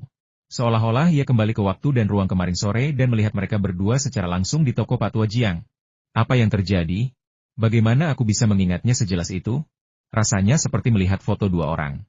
Sekalipun ingatanmu luar biasa, mustahil untuk mengingatnya sejauh ini, kan? Xia Feng terkejut. Jiang Rui menatap lurus ke arah Xia Feng. Apa yang kau pikirkan? Xia Feng seolah tak mendengar suaranya. Ia memejamkan mata dan mengingat pola kunci besi cor yang telah dilasnya. Bayangan kunci besi cor itu kemudian muncul kembali di benaknya. Pola rumit itu muncul dengan jelas di benaknya. Setiap detailnya begitu jernih, seolah-olah ia sedang melihat foto kunci itu secara langsung. Setengah menit kemudian, Xia Feng membuka matanya dan melihat foto kunci itu. Pola kunci yang baru saja ia ingat persis sama dengan pola di foto. Dalam ingatannya tadi, ia hampir tidak melupakan detail apapun. Xia Feng tiba-tiba menyadari bahwa ini sama sekali bukan ingatan. Lebih seperti mata kirinya menyimpan gambar-gambar dari semua yang telah dilihatnya. Selama ia mengingat gambar tertentu, mata kirinya akan memberikan gambaran yang jelas seperti foto. Secara tidak sengaja, ia menemukan kemampuan baru pada mata kirinya, memori fotografis. Apa yang kau temukan? Tindakan Xia Feng membuat Jiang Rui sangat penasaran. Xia Feng tersenyum dan berkata, tidak ada, aku yakin ini kuncinya. Apakah kamu masih ingat seperti apa rupa pria dan wanita itu? Tentu saja aku ingat. Aku akan menjelaskannya kepadamu. Bisakah kamu menggambarnya? Tentu saja. Aku belajar menggambar di Akademi Kepolisian dan bahkan memenangkan penghargaan. Jiang Rui mengambil pena dan kertas, lalu duduk di hadapan Xia Feng. Aku siap. Ayo kita mulai. Kita mulai dengan menggambar pria itu. Xia Feng perlahan menggambarkan ciri-ciri pria berjas itu, sementara Jiang Rui perlahan membuat sketsa dengan pena. Jika ada perangkat yang dapat mencetak gambar di otak Xia Feng, ia akan bisa mendapatkan foto pria berjas dan gadis seksi itu hanya dalam 1 detik. Sayangnya, perangkat semacam itu belum ada saat ini. Sambil menjelaskan kejadian itu kepada Jiang Rui, Xia Feng diam-diam merenungkan ingatan fotografisnya. Kenyataannya, kemampuan ini melampaui ingatan fotografis, karena bahkan ingatan fotografis pun tidak dapat mengingat semua yang dilihat, apalagi setiap ciri dan detail seseorang. Namun, mata kirinya dapat menyimpan semua yang dilihatnya seperti sebuah foto, sehingga ia dapat mengingat semuanya jika ia mau. Aku punya kemampuan ini. Kalau aku belajar bahasa Inggris atau bahasa asing lainnya sendiri, menghafal kata-kata tidak akan jadi masalah sama sekali. Kenapa aku tidak mencobanya? Memikirkan hal ini, Xia Feng sudah bersemangat untuk mencobanya. Jiang Rui melukis 2 potret, satu potret seorang pria berjas dan lainnya potret seorang gadis seksi. Xia Feng mengamati kedua potret tersebut secara berdampingan dan menemukan bahwa kemiripannya mencapai lebih dari 95%. Sketsa bukanlah foto, jadi mencapai tingkat kemiripan ini saja sudah cukup luar biasa. Apakah itu mereka? Biarkan aku memastikannya sekali lagi. Jiang Rui menatap Xia Feng. Xia Feng mengangguk, ini 2 orang. Kamu duduk di sini sebentar. Aku akan segera meminta seseorang menambahkan potret kedua orang ini ke sistem Skynet dan memasukkannya ke dalam daftar pencarian. Jiang Rui mengambil kedua potret itu dan berjalan keluar. Xia Feng berkata, bisakah saya melihat informasi tentang kunci ini? Tentu, silakan melihat-lihat. Jiang Rui meninggalkan kantor. Xia Feng mengambil materi penelitian Profesor Zhang Boqing dan membaca setengah halaman. Tiba-tiba ia berpikir, mengapa saya tidak mencoba kemampuan baru mata kiri saya? Setelah analisis sebelumnya, Ia sebenarnya telah menentukan bahwa kemampuan ini bukanlah memori otaknya, tetapi kemampuan mata kirinya untuk menyimpan gambar. Dengan pikiran ini, Xia Feng berhenti membaca seperti biasa dan malah membaca sekilas halaman demi halaman informasi dengan matanya. Apa yang biasanya membutuhkan waktu 10 menit untuk dibaca, ia selesaikan dalam waktu kurang dari 1 menit. Kemudian, ia menutup mata dan mencoba mengingat isinya. Tiba-tiba, paragraf teks dan gambar muncul di benaknya. Tidak ada satu kata pun yang hilang, bahkan tanda baca seperti koma dan titik pun tidak terlewat. Gambar-gambar dalam dokumen juga sangat jelas, sangat cocok. Kunci besi cor yang disebutkan dalam penelitian Profesor Zhang adalah barang antik dari dinasti Ming, berusia lebih dari 600 tahun. Menurut penelitiannya, kemungkinan besar kunci itu adalah kunci pintu perbendaharaan. Pola pada kunci tersebut tidak hanya menyimpan kunci pintu, tetapi juga mungkin merupakan bagian dari sebuah peta. Ini adalah hal yang sangat misterius. Setelah mengingat semuanya, Xia Feng tak kuasa menahan kegembiraannya. Ia tertawa terbahak-bahak, luar biasa. Tunggu apa lagi? Aku harus pergi ke toko buku dan membeli bahan-bahan untuk belajar bahasa Inggris. Dan bahasa Jerman, Prancis, Jepang, Rusia. Selama aku mau belajar, mungkin tidak ada bahasa asing di dunia ini yang tidak bisa kupelajari, kan? Dia tidak tahu kemampuan apa lagi yang dimiliki mata kirinya yang belum ditemukan. Tetapi di antara kemampuan yang sudah ditemukan, selain kemampuan melihat tembus pandang, kemampuan menyimpan gambar mungkin yang paling praktis. Mempelajari suatu mata pelajaran memang membutuhkan waktu yang lama dan usaha yang besar. Namun dengan kemampuan ini, kesulitan belajar tersebut tidak lagi menjadi masalah. Mata kirinya telah membuka jendela dunia pembelajaran baginya, dan yang ia lihat bukan hanya seberkas sinar matahari, melainkan seluruh matahari. Apa yang kau tertawakan? Apa kau sakit? Jiang Rui masuk ke kantor dan menatap Xia Feng dengan rasa ingin tahu. Xia Feng akhirnya mengesampingkan pikirannya dan tersenyum. Saya memang sakit, dan ini cukup serius. Jiang Rui mendekat ke Xia Feng dan menyentuh dahinya. Tidak panas, kamu tidak demam. Apa kamu gila? Ia mencondongkan tubuh, mengenakan parfum yang menyenangkan, dan belahan dadanya yang dalam dan seputih salju, begitu putih dan lembut sehingga Xia Feng hampir tak bisa menahan diri untuk tidak melihatnya lagi. Ia mengalihkan pandangan dan berdiri. Oke, aku sudah membantumu menggambar potret kedua tersangka. Sekarang tidak ada yang bisa kulakukan, kan? Kalau tidak, aku akan pergi. Aku harus pergi ke toko untuk mempersiapkan pembukaan. Aku ingin sekali mengunjungi tokomu, kata Jiang Rui sambil tersenyum. Bagus sekali. Menjalankan toko sendiri lebih baik daripada bekerja di lokasi konstruksi. Katakan padaku, dari mana kamu mendapatkan begitu banyak uang untuk membuka toko? Bukankah uang simpanan istriku sudah cukup? Baiklah, aku tidak akan bicara omong kosong lagi denganmu. Aku pergi dulu. Selamat tinggal. Xia Feng pergi begitu dia mengatakannya. Feng Zi, jika kau berhasil memecahkan kasus ini kali ini, aku akan mentraktirmu makan, kata Jiang Rui. Xia Feng menoleh padanya dan bertanya, apakah kita masih akan ke restoran Sichuan itu? Jiang Rui menggelengkan kepalanya dan berkata, tidak, ayo pergi ke restoran Sichuan lainnya. Xia Feng, pada saat ini, seorang polisi setengah baya muncul di pintu kantor, menghalangi jalan Xia Feng. Xia Feng dengan sopan melangkah ke samping dan melirik lencana kerjanya. Nama petugas parubaya itu adalah Huang Changhai, dan pangkatnya adalah inspektur kelas 1, sama dengan pangkat Jiang Rui saat ini. Huang Changhai adalah wakil direktur cabang ini. Setelah Li Qinghua jatuh, ia mengira ia akan menjadi direktur berikutnya. Tetapi ia tidak menyangka para petinggi akan membuat pengecualian dan mempromosikan Jiang Rui, seorang wanita muda. Di seluruh cabang Beigong, ia adalah orang yang paling tidak setuju dengan Jiang Rui. Huang Changhai melirik Xia Feng, lalu melangkah masuk ke kantor Jiang Rui. Ia membanting 2 potret di tangannya ke meja Jiang Rui. Direktur Jiang, Anda mengeluarkan surat perintah pencarian tanpa bukti sedikit pun. Itu melanggar aturan.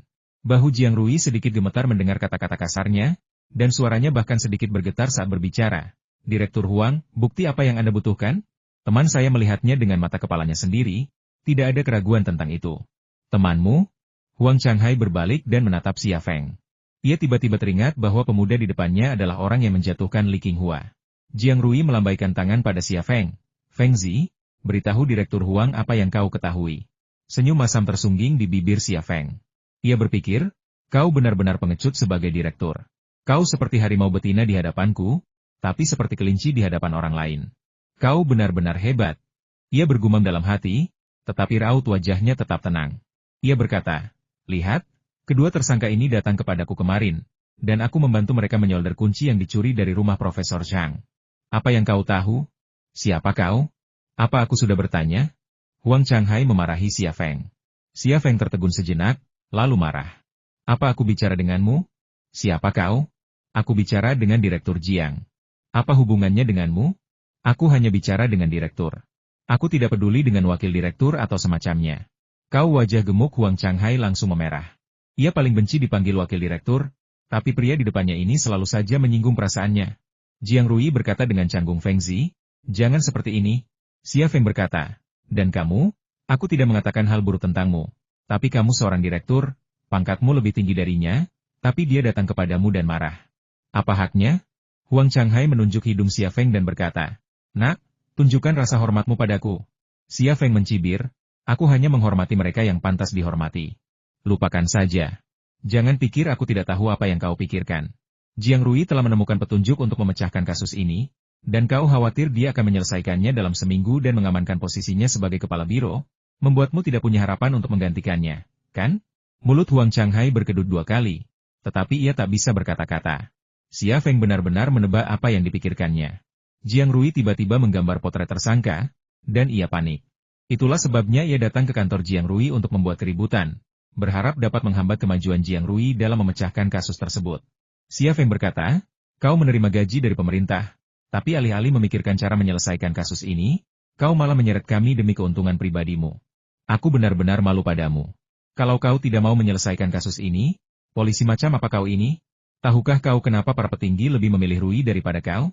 Dengan pola pikirmu, kau bahkan tak akan pernah bermimpi menjadi direktur. Oke, kita lihat saja nanti. Jiang Rui, kau selesaikan kasus ini sendiri. Huang Changhai mengambil 2 potret yang tadi ia taruh di mejanya, meremasnya, lalu membuangnya ke tempat sampah. Ia bergegas keluar kantor, menatap Xia Feng dengan penuh kebencian sambil pergi. Jiang Rui dan Xia Feng adalah 2 orang yang tersisa di kantor, dan suasananya tampak agak menyedihkan. Feng Zi. Jiang Rui akhirnya memecah keheningan setelah sekian lama. Aku tidak menyangka kamu begitu pandai bicara. Tapi kenapa kamu selalu kalah saat kita berdebat sebelumnya? Xia Feng tersenyum pahit. Situasi saat ini sangat tidak menguntungkan bagimu. Apa kau masih tega mengolok-olokku? Mengapa itu merugikan saya? Jiang Rui tampak bingung. Xia Feng berkata, apa kau tidak dengar apa yang dikatakan Huang Changhai tadi? Kau akan menyelesaikan kasus ini sendirian. Apa kau tidak mengerti maksudnya? Sulit memerintah orang-orang di kantor polisi ini. Sekalipun kau memimpin mereka untuk menyelesaikan kasus ini, mereka hanya akan bersikap asal-asalan dan tidak akan berusaha sebaik mungkin. Jiang Rui tertegun di tempat. Xia Feng menghela napas, kau terlalu naif. Kau sudah dikhianati, tapi masih saja menghitung uang untuk orang lain. Coba pikirkan, kau tiba-tiba dipromosikan dari pegawai kantor menjadi direktur penuh waktu. Berapa banyak orang di kantor polisi ini yang menghormatimu? Setelah kejatuhan Li Qinghua, yang memegang kendali di kantor polisi ini adalah Huang Changhai, bukan kau. Dia punya gengsi yang dibangunnya selama bertahun-tahun dan orang-orang yang telah dibinanya. Tapi kau tidak punya semua itu. Lagi pula, semua orang di kantor polisi ini percaya kau akan dipecat dalam seminggu. Dan penggantimu adalah Huang Changhai. Katakan padaku, mereka akan mendengarkan Huang Changhai atau kau? Jiang Rui menggelengkan kepalanya. Aku tidak percaya. Pekerjaan ya pekerjaan. Selalu ada orang yang berpegang teguh pada prinsip mereka, kan? Sekalipun aku dipecat seminggu lagi, aku tetap direktur cabang ini selama seminggu ini. Aku yakin aku bisa memimpin mereka. Ikutlah denganku, aku ingin membuktikan kau salah. Xia Feng tersenyum kecut. Aku sudah bekerja keras di masyarakat selama bertahun-tahun, dan aku sudah memahami seluk-beluk dunia. Kau tak perlu membuktikan apapun kepadaku. Aku sudah melakukan yang terbaik. Aku tidak bisa membantumu dalam hal seperti ini. Aku harus pergi. Oh, itu tidak akan menyita banyak waktumu. Jiang Rui meraih tangan Xia Feng dan menyeretnya ke kantor polisi. Ketika Jiang Rui tiba di area kantor polisi, dia tercengang. Area kantor itu kosong, hanya ada beberapa polisi wanita sipil yang bekerja di sana. Jiang Rui menghampiri meja seorang polisi wanita dan bertanya, Xiao Wang, ada apa? Di mana orang-orangnya? Polisi wanita yang dikenal sebagai Xiao Wang berkata, mereka semua dikirim oleh Direktur Huang. Apa yang sedang kamu lakukan? Polisi wanita Xiao Wang berkata, ada yang sedang menyelidiki kasus-kasus sebelumnya, ada yang sedang berpatroli, dan ada yang sedang menangani panggilan polisi yang masuk beberapa menit yang lalu mengenai perampokan di rumah. Wajah Jiang Rui membiru karena marah. Ia berkata dengan marah, omong kosong. Para petinggi telah mengeluarkan perintah hukuman mati, memberi kita waktu seminggu untuk menyelesaikan kasus ini. Bagaimana mereka bisa menangkap pencuri di saat seperti ini? Huang Changhai juga muncul di area kantor polisi, memegang cangkir tanah liat ungu Ixing yang berhias indah, dengan senyum puas di wajahnya. Xiao Wang, buatkan aku secangkir teh. Baiklah, baiklah. Polisi wanita Xiao Wang kemudian berdiri dan pergi membuatkan teh untuk Huang Changhai. Sikapnya jelas jauh lebih hormat daripada terhadap Jiang Rui. Jiang Rui berkata dengan marah, "Direktur Huang, apa maksudmu? Jika kau mengusir semua orang, siapa yang akan menyelidiki pembunuhan Profesor Zhang?" Huang Changhai berkata perlahan, "Kalau saya akan menyelidikinya. Saya sendiri yang akan memimpin tim, mengumpulkan anggota elit biro kami, untuk menangani pembunuhan Profesor Zhang." Setelah jeda, ia tersenyum dan berkata, "Direktur Jiang, Anda belum pernah memimpin tim untuk memecahkan kasus sebelumnya. Jadi Anda tidak punya banyak pengalaman di bidang ini. Duduk santai saja dan tunggu kabar baik saya di kantor. Saya akan minum teh dulu, lalu saya akan pergi." "Huang Changhai, kau sengaja, kan?" Jiang Rui gemetar karena marah. "Aku akan melaporkan ini ke atasan." Huang Changhai terkekeh dan berkata, "Terserah kamu. Aku akan memimpin tim untuk memecahkan kasus Profesor Zhang. Apalagi yang kamu inginkan? Kamu bisa melakukannya sendiri." "Kamu?" Jiang Rui sangat marah hingga dia tidak bisa berbicara. "Apa? Kau sama sekali tidak punya kemampuan untuk memecahkan kasus ini?" Nada bicara Huang Changhai penuh provokasi. Xia Feng awalnya tidak ingin bicara, tetapi sekarang ia tak tahan lagi. Ia berkata, "Huang Changhai, apa kau pikir kau bisa menghentikan Rui menyelesaikan kasus ini dengan ikut campur? Sudah kubilang, itu sia-sia. Foto profil tersangka sudah terbongkar, dan kasusnya sudah setengah terpecahkan." Huang Changhai mencibir, "Kau memberikan potret kedua tersangka itu, kan? Bagaimana mungkin seorang pekerja konstruksi sepertimu bisa melihat tersangka pembunuhan Profesor Zhang? Seberapa kredibel ceritamu? Apa kau punya bukti untuk membuktikannya? Kurasa kau mencoba mendekati Direktur Jiang. Jadi kau mengarang dua tersangka fiktif ini agar bisa mendekatinya, kan?" Xia Feng juga tersenyum. "Jangan terlalu cepat senang. Kau hanya akan tertawa jika Rui dipecat seminggu lagi. Jika Rui memecahkan kasus ini minggu ini dan mengamankan posisinya sebagai direktur, kurasa kau seharusnya menangis. Awalnya aku berencana bekerja di toko, tapi orang ini sangat menyebalkan. Rui, aku sudah memutuskan untuk membantumu memecahkan kasus ini." Ia menatap Jiang Rui. "Tapi kau harus berjanji padaku bahwa kau akan menemukan kesempatan untuk membiarkan orang ini menjaga carport di masa depan." "Baiklah, aku janji," seru Jiang Rui dengan nada sengau, senyum mengembang di wajahnya. Ia menatap Xia Feng dengan penuh rasa terima kasih, merasa lega. "HMPH, aku ingin lihat siapa yang akan menjaga carport." Senyum tak lagi muncul di wajah Huang Changhai. Xia Feng tidak ingin lagi memperhatikan Huang Changhai. Ia tersenyum dan berkata, "Rui, ayo pergi." Setelah meninggalkan kantor polisi, Jiang Rui menghentikan Xia Feng yang hendak melangkah maju dan berkata, "Fengzi, terima kasih atas apa yang terjadi tadi. Kalau kamu tidak membelaku, aku pasti sudah kehilangan muka." Xia Feng berkata, "Kamu diganggu, jadi tentu saja aku harus membantumu." Senyum menawan tersungging di bibir Jiang Rui, dan ia bertanya ragu-ragu, "Baru saja, Huang Changhai bilang kau mau merayuku. Benarkah itu?" "Hah?" Xia Feng merasa seperti ada yang menginjak kakinya. "Itu tidak benar. Aku tidak akan berkencan dengan siapapun selain kamu. Sejak kamu memberitahu gurumu di kelas 3 bahwa aku makan permen di kelas, aku tidak lagi berilusi tentangmu." Jiang Rui meninju Xia Feng dan berkata dengan marah, "Kamu masih ingat apa yang terjadi di kelas 3? Dasar orang berpikiran sempit." Xia Feng menghindari pukulan keduanya dan berkata sambil tersenyum, "Baiklah, baiklah, cukup bercanda. Mari kita pikirkan kasusnya. Rui, apa rencanamu?" Suasana hati Jiang Rui kembali memburuk. "Aku tidak tahu harus berbuat apa." Huang Changhai benar. "Aku benar-benar tidak punya pengalaman memecahkan kasus." Ia menatap Xia Feng. "Katakan padaku, apa aku tidak berguna?" Xia Feng menghiburnya, "Jangan remehkan dirimu sendiri. Para petinggi membuat pengecualian dan menunjukmu sebagai direktur. Mereka pasti punya rencana untukmu. Aku belum menemukan kekuatanmu, tapi para pemimpinmu pasti sudah menemukannya." Jiang Rui melotot ke arah Xia Feng. "Apakah kau memujiku atau menghinaku?" Xia Feng tersenyum dan berkata, "Tentu saja aku memujimu." "Baiklah, antar aku ke rumah Profesor Zhang. Aku bilang aku akan membantumu memecahkan kasus ini, dan aku pasti akan membantumu." Jiang Rui mengerutkan kening. Tim teknis sudah memeriksa TKP dan tidak menemukan apapun. Akan sia-sia kalau kita ke sana. Xia Feng berkata, "Mungkin tim teknis melewatkan sesuatu? Ayo kita lihat. Kalau beruntung, kita mungkin menemukan petunjuk." Jiang Rui berpikir sejenak dan berkata, "Baiklah, ayo kita pergi dan melihat. Lagi pula, aku tidak tahu di mana harus menangkap kedua bajingan itu." Xia Feng masuk ke mobil Jiang Rui. Di dalam mobil, ia menelepon Ma Xiaoan dan memberitahu apa yang harus dilakukan. Ma Xiaoan tersenyum dan berkata, "Jangan khawatir, aku bisa mengurus masalah kecil." Pergilah berkencan dengan calon kakak iparmu. Ingat pakai kondom, haha. Pakai kepalamu. Xia Feng berkata dengan suara rendah, lalu menutup telepon dengan tegas. Jiang Rui melirik Xia Feng yang duduk di kursi penumpang. Siapa yang kau panggil? Apa yang dia minta kau bawa? Emma Xiaowan, dia bilang aku harus ingat. Xia Feng hampir keceplosan.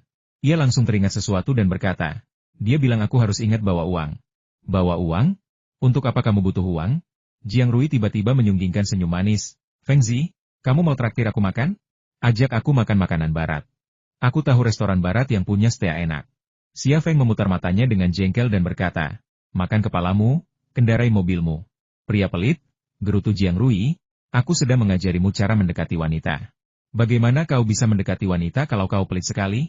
Xia Feng, rumah Profesor Zhang Boqing adalah villa keluarga tunggal yang terletak di komunitas kelas atas. Istri Profesor Zhang meninggal setahun yang lalu. Beliau tidak memiliki anak, dan setelah kematiannya, tempat ini menjadi rumah kosong, tampak sangat sepi. Jiang Rui merobek segel dan membawa Xia Feng masuk ke dalam rumah. Biasanya, segel polisi tidak boleh dibuka, tetapi sebagai direktur, ia memiliki wewenang, terutama karena ini untuk menyelesaikan kasus. Ruang tamunya sangat bersih dan semuanya tertata rapi. Apakah tempat ini dibersihkan kemudian, atau sudah seperti ini sebelum kejadian? Tanya Xia Feng. Jiang Rui berkata beginilah kejadiannya ketika kami menerima laporan dan bergegas ke sini. Petugas yang melaporkan kasus ini mengatakan bahwa ia akan membangunkan Profesor Zhang dan membersihkannya. Tetapi kemudian ia menemukan Profesor Zhang meninggal di kamar tidurnya, jadi ia melaporkan kasus ini. Ia mengatakan bahwa ia tidak menyentuh apapun setelah itu. Bawa aku ke kamar tidur, kata Xia Feng. Jiang Rui membawa Xia Feng ke kamar tidur di lantai 2. Kamar tidurnya tidak tampak terlalu berantakan, dan tidak ada noda darah yang terlihat di lantai. Salah satu sudut selimutnya terbuka, seolah-olah pemiliknya baru saja meninggalkan kamar. Barang-barang di kamar tidur juga tampak normal, tidak rusak, dan tidak berserakan. Rasanya seolah-olah pemiliknya baru saja bangun dan pergi menyiram tanaman atau mengajak anjingnya jalan-jalan, dan akan segera kembali. Satu-satunya hal yang tidak selaras adalah sosok manusia yang digambar di lantai kayu pinus dengan spidol. Lokasinya dekat jendela, yang kemungkinan besar merupakan tempat Profesor Zhang dibunuh. Jiang Rui mendesah pelan. Ini sama sekali tidak terlihat seperti TKP. Aku tidak tahu bagaimana kedua tersangka itu melakukannya. Mereka tidak meninggalkan jejak sama sekali. Xia Feng berkata, angin pun akan meninggalkan debu, apalagi keberadaan seseorang. Mustahil tersangka tidak meninggalkan jejak sama sekali. Hanya saja, orang-orangmu tidak menyadarinya. Jiang Rui berkata, semua orang di tim teknis adalah ahli, dan mereka memiliki peralatan profesional. Mereka telah memeriksa villa ini luar dalam, dan mereka tidak menemukan jejak apapun. Kami tidak menemukan apapun, jadi apalagi yang bisa kami temukan? Xia Feng berhenti berdebat dengannya dan bertanya, ngomong-ngomong, tidak ada tanda-tanda kejahatan. Bagaimana kamu bisa memastikan bahwa Profesor Zhang dibunuh? Tentu saja itu mayat. Lehernya dipatahkan dengan rapi dan bersih, kata Jiang Rui. Kalau bukan karena ciri-ciri ini, kita bahkan tidak akan yakin apakah kasus ini pembunuhan. Coba kulihat dulu. Xia Feng berjalan ke jendela dan dengan saksama mengamati sosok manusia yang dilukis dengan cat di lantai. Semenit kemudian, ia berjongkok di tanah untuk mengamati. Semenit kemudian, ia bahkan berbaring di tanah untuk mengintip ke celah di antara papan lantai. Wajahnya hampir menyentuh lantai. Para ahli kepolisian di tim teknis memiliki peralatan, kaca pembesar, bubuk fluoresen, DLL. Ia tidak punya apa-apa, tetapi ia punya mata. Jika ia mau, ia bahkan bisa melihat debu yang melayang di udara. Matanya jauh lebih berguna daripada peralatan investigasi tim teknis. Jiang Rui menatap Xia Feng dengan rasa ingin tahu. Feng Zi, apa yang sedang kamu lakukan? Mencari petunjuk, kata Xia Feng sambil mendekatkan mata kirinya ke celah di lantai. Kau terlihat seperti sedang mencari semut, kata Jiang Rui sambil mengangkat salah satu kakinya pelan untuk menendang pantat Xia Feng. Xia Feng tiba-tiba berbalik, tepat saat Jiang Rui mengangkat kakinya untuk menendangnya. Kaki Jiang Rui terangkat cukup tinggi, dan ia mengenakan rok. Saat itu juga, ia melihat sehelai renda ungu yang rapat dan halus, sekilas keindahan dewasa yang tiba-tiba menarik perhatiannya. Renda itu agak transparan, dengan lekukan dan bayangan. Hanya dengan sekali pandang, matanya langsung sipit, dan rasa panas menjalar di perutnya. Mau mati kau? Jiang Rui tiba-tiba menyadari Xia Feng sedang menatap roknya. Wajahnya langsung memerah seperti buah kesemek matang. Ia buru-buru menarik kakinya dan merapatkan kaki indahnya rat-rat, seolah takut ada yang masuk. Xia Feng juga merasa malu. Ia terbatuk dan berkata, "Yah, aku tidak melihat apa-apa." "Kamu masih saja berkata begitu." Jiang Rui sangat malu sehingga dia ingin mencari celah di tanah untuk merangkak masuk. Xia Feng menutup mulutnya, Tetapi diam-diam berpikir dalam hatinya jika aku ingin melihatmu, berapapun pakaian yang kau kenakan, itu tidak akan berhasil. Kau hanya tidak menyadarinya. Suasana di ruangan itu tiba-tiba menjadi canggung. Xia Feng akhirnya menyerah pada tatapan membunuh Jiang Rui, berdiri, dan berjalan ke jendela. Ia mengamati area di sekitar jendela sebelum mendorongnya hingga terbuka. Melalui jendela yang terbuka, saya bisa melihat sudut lingkungan dan jalanan di baliknya. Mobil-mobil berlalu lalang, orang-orang asing datang dan pergi. Manusia membangun kota, namun mereka tersesat di dalamnya. Feng Zi, apa yang kamu temukan? Jiang Rui sedikit tidak sabar. Xia Feng menggelengkan kepalanya. Tidak, tapi aku selalu merasa ada yang salah. Ada apa? Xia Feng berkata, di sini bersih sekali. Bahkan tidak ada setitik debu pun di celah-celah lantai. Rasanya seperti baru saja disedot. Bukankah pembantu Profesor Zhang bilang dia tidak membersihkan? Xia Feng berkata, pembantu Profesor Zhang tidak membersihkan. Tapi bukankah si pembunuh bisa melakukan hal yang sama? Dia khawatir meninggalkan jejak. Jadi setelah membunuh Profesor Zhang, dia membersihkan semua tempat yang pernah dikunjunginya. Wajar jika tim teknis kepolisianmu tidak dapat menemukan jejaknya. Itu mungkin saja. Tapi, Jiang Rui menatap Xia Feng dengan tatapan aneh. Celah di lantai itu sangat kecil. Kau lihat berapa banyak debu di sana? Xia Feng menghindari pertanyaannya dan berkata, di mana penyedot debunya? Bawa aku melihatnya. Di ruang utilitas. Aku akan mengantarmu ke sana. Jiang Rui tidak bertanya kepada Xia Feng bagaimana ia bisa melihat dengan jelas apa yang terjadi di celah lantai. Ia membawa Xia Feng ke gudang di villa. Ruang penyimpanan itu dipenuhi peralatan pembersih, kain pel, penyedot debu, ember, dan beberapa barang lain-lain, tetapi semuanya tertata rapi. Apakah tim teknis kepolisian Anda sudah memeriksa tempat ini?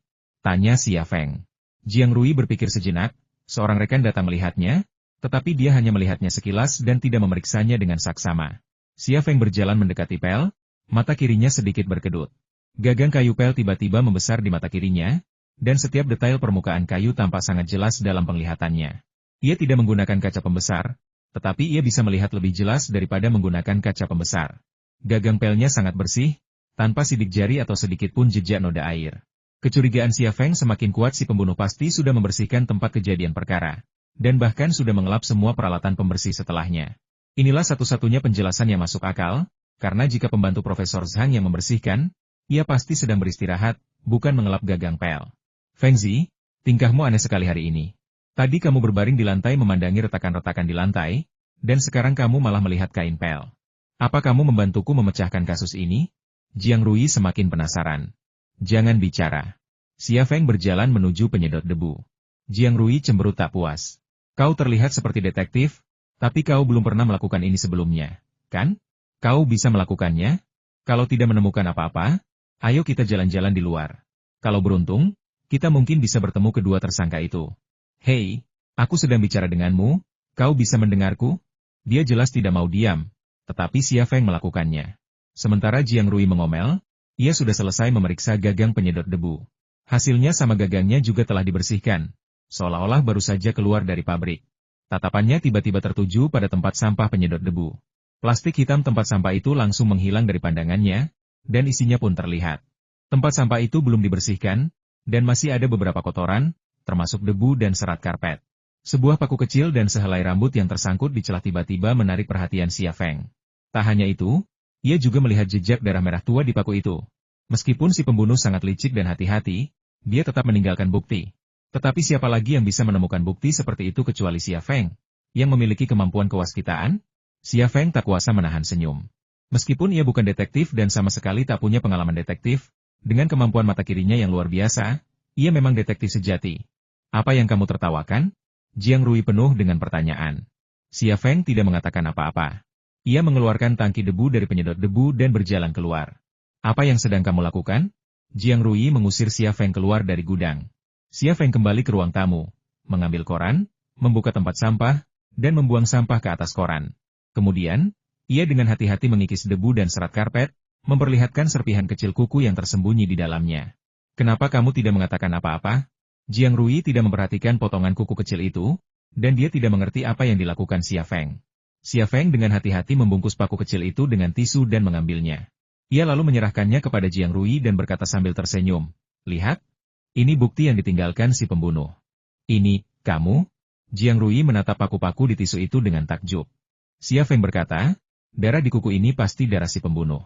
Ada juga sehelai rambutnya.